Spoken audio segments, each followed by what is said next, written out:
j'aurais bien aimé revenir sur la une du quotidien et surtout ce commentaire de notre excellent confrère Ben Matar Diop dans la une du journal 2 minutes pour lire l'essentiel.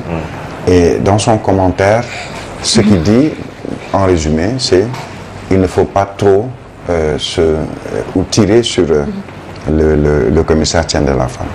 Je pense qu'il a parfaitement raison de le dire, puisque aujourd'hui, d'accord, il y a une décision de justice. Qu'est-ce qu'il nous dit? Ne sacrifiez pas Thiendella, selon Ben Matar Diop. Puisqu'il a rappelé que ce Thiendella, commissaire, a quand même de hauts faits d'armes. Et c'est pas la première fois qu'il est à la tête de la direction générale des élections, pour rappeler qu'il a au moins 9 élections, dont des élections présidentielles, à son actif. Et ce qu'il dit, c'est tout simplement, mais il n'a absolument rien à faire de si un tel participe ou un tel ne participe pas, puisque ayant eu à faire face à d'autres opposants, Idrissa Seck, Ousmane Tanor Dieng, entre autres feux Ousmane Tanor Dieng, et il a quand même tenté d'organiser les élections en respectant la loi et le droit. Et ce qu'il dit, aujourd'hui, on le prend comme celui qui est dur de la feuille, ou en tout cas qui n'entend pas, qui ne bronche pas, qui ne tourne pas, qui ne recule pas, qui est droit dans ses bottes en tant que directeur général des élections, et pour une raison principale, ce qu'il avance, ou ce qu'il avait avancé, c'est attention, d'accord, je veux bien, mais il faudrait déjà que moi, en tant qu'administration, qu'on puisse me dire qu'un tel a été réintégré dans le fichier électoral en tant qu'électeur et éligible, et à ce moment, absolument rien ne me contraint à faire le contraire que de l'enrôler à nouveau, de lui remettre les fiches physiques comme les fiches de parrainage sous format clé USB. Absolument rien ne va l'empêcher. Mais il y a une nouveauté dans ceci. Je vois que la direction de l'automatisation du fichier a décidé de réintégrer, en tout cas dans le site internet de la DAF, le candidat ou en tout cas l'électeur Ousmane Sonko. Peut-être qu'à ce moment il y a une nouvelle donne, mais beaucoup de journaux sont revenus sur le rôle de la Sénat pour se substituer à la direction générale des élections. On y reviendra sûrement avec Diaga Sylla qui est expert dans ce domaine. Mais si on regarde le code électoral, en tout cas celui de 2017, je pense que c'est ce code qui nous lie aujourd'hui. Dans ce code électoral, on revient sur les attributs de la Sénat.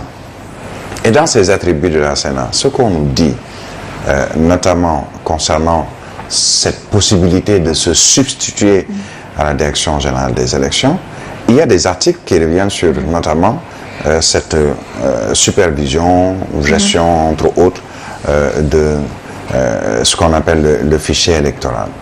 Et ce qu'on nous dit dans l'article que je vais bientôt citer, puisque je l'ai lu et relu hier, concernant les attributs de la Sénat,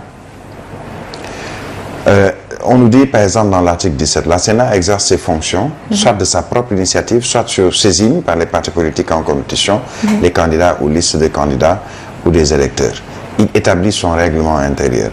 Mais ce qu'on nous dit également dans l'article 14, sauf cas de flagrant délit, les membres de la Sénat ne peuvent être poursuivis, recherchés, arrêtés, détenus ou jugés pour des opinions exprimées ou des actes commis dans l'exercice de leurs fonctions.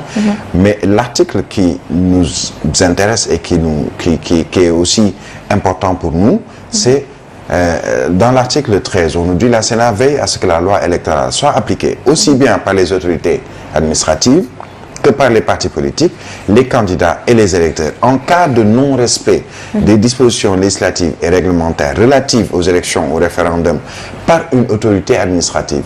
En l'occurrence, ça peut être le ministère de l'Intérieur, ça peut être le directeur général des élections ou la DGE, par une autorité administrative, la Sénat lui enjoint de prendre les mesures de correction appropriées Et c'est là où c'est important. Si l'autorité administrative ne s'exécute pas, la Sénat dispose du pouvoir de dessaisissement et de substitution, le fameux mot substitution qui est revenu, d'action dans le cadre des opérations électorales et référendaires à l'égard de l'agent responsable, nonobstant son pouvoir de saisine des juridictions compétentes. C'est-à-dire aujourd'hui la Sénat peut, entre autres, il y a aussi la possibilité de proposer des sanctions administratives contre l'agent responsable et s'assurer de leur exécution. Aujourd'hui la Sénat peut dire, écoutez, vous, Direction générale des élections, on vous a demandé, moi, Sénat, de remettre les fiches de parrainage à Ousmane Sonko ou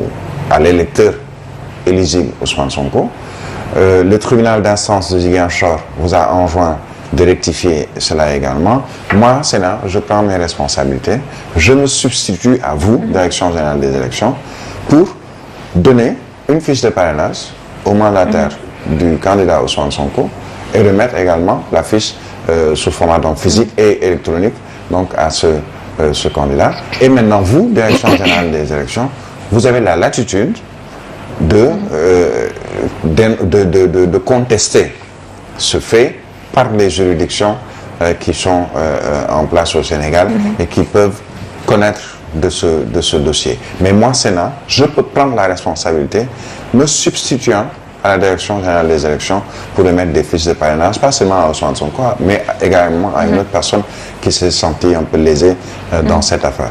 Mais ce que je retiens de Ben Matar Diop, pour revenir sur son verbatim dans 2 minutes pour lire l'essentiel, c'est cette phrase-là, ne sacrifiez pas Tiendela.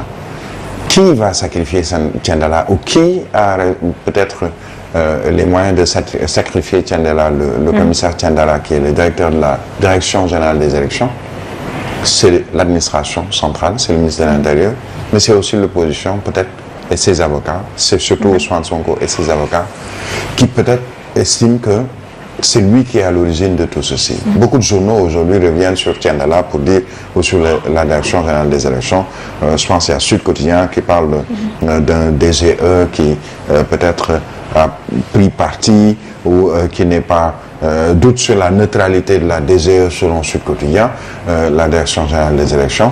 Mais quand même, on a bien fait de rappeler que il a été à l'origine de l'organisation d'au moins 9 élections, dont 3 élections présidentielles. Est-ce qu'il a réellement intérêt, lui, en tant que commissaire, avec tout ce qu'on connaît de lui, en tout cas ce qu'a rappelé notre excellent confrère sur le sujet, quel est l'intérêt pour le commissaire Tiendela de dire non, un tel ne passe pas ou passe? Lui, il se fie peut-être à la loi, il se fie au texte qu'il connaît, et on l'a rappelé aussi que c'est un expert en la matière. Et ce bras de fer, Ibrahim, entre la Sénat et la DGE à 4 mois de la présidentielle, qu'est-ce qu'on peut retenir exactement? Oui, tout simplement que ce n'est pas de bon augure pour ce qui va se passer. Pas forcément pour la Direction générale des élections, mais plus pour l'autorité sous laquelle est la Direction générale des élections, à savoir le ministère de l'Intérieur. C'est au ministère de l'Intérieur aujourd'hui de régler cette situation de manière générale. Parce que c'est le ministère de l'Intérieur qui a estimé que Ousmane Sonko ne peut être éligible ni élu. Et a transmis peut-être ses conclusions à qui de droit, le préfet, le sous-préfet.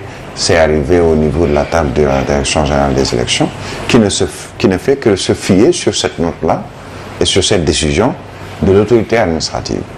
Et qui veut également se fier sur une décision de l'autorité administrative pour retourner sa veste ou pour rectifier, puisque jusqu'à présent, la Direction générale des élections n'a qu'une seule notification, ou en tout cas celle officielle, et qui doit venir du ministère de l'Intérieur. Puisque on l'a rappelé, Maître Doudou Ndoye l'a rappelé, je pense, d'autres avocats et d'autres juristes, la question est aujourd'hui un peu assez compliquée, puisque certains sont d'accord avec la gestion de cette affaire par la Direction générale des élections, d'autres ne le sont pas. Certains évoquent ou invoquent des lois, notamment le code électoral, pour parler du rôle de la Sénat, mais aussi de la possibilité et même de cette injonction qui a été faite à la Direction générale des élections de réintégrer Ousmane Sonko des listes électorales. Mais sauf que, il faut quand même aussi rappeler que ce n'est pas la Direction générale des élections qui a radié Ousmane Sonko des listes électorales. Non. Il y a une autre autorité qui a eu à le faire. C'est le ministère de l'Intérieur, c'est peut-être en passant par le préfet, le sous-préfet. Il y a une autre décision qui vient du tribunal d'instance de Ziguinchor. Maintenant, cette décision, est-ce qu'elle lie directement le commissaire Tiendala Fall? C'est une interrogation. On posera la question à l'expert électoral Ndiaga Sylla. Aujourd'hui, si cette injonction de la Direction générale des élections, du tribunal plutôt d'instance de Ziguinchor, du juge du tribunal de Ziguinchor, Sabassy Faye, si cette injonction lie le directeur général des élections, c'est également une interrogation. Si effectivement c'est une injonction qui lie le directeur général des élections, qu'est-ce qu'il attend pour remettre les fiches de parrainage au mandataire d'Ousmane Sonko? Il y a beaucoup de questions autour de cette attitude de la Direction générale des élections, mais je reviendrai sur vraiment ce propos de 2 minutes pour l'essentiel avec Ben Matar Diop. Il ne faut pas sacrifier un homme qui quand même a organisé, il l'a rappelé, au moins 9 élections. Et peut-être qu'il n'y avait pas trop de bruit autour de qui peut, qui ne peut pas, qui est éligible ou qui n'est pas éligible. Peut-être que c'est une nouveauté, mais qu'on le sauve, entre guillemets. Il faut sauver le soldat Tiendela.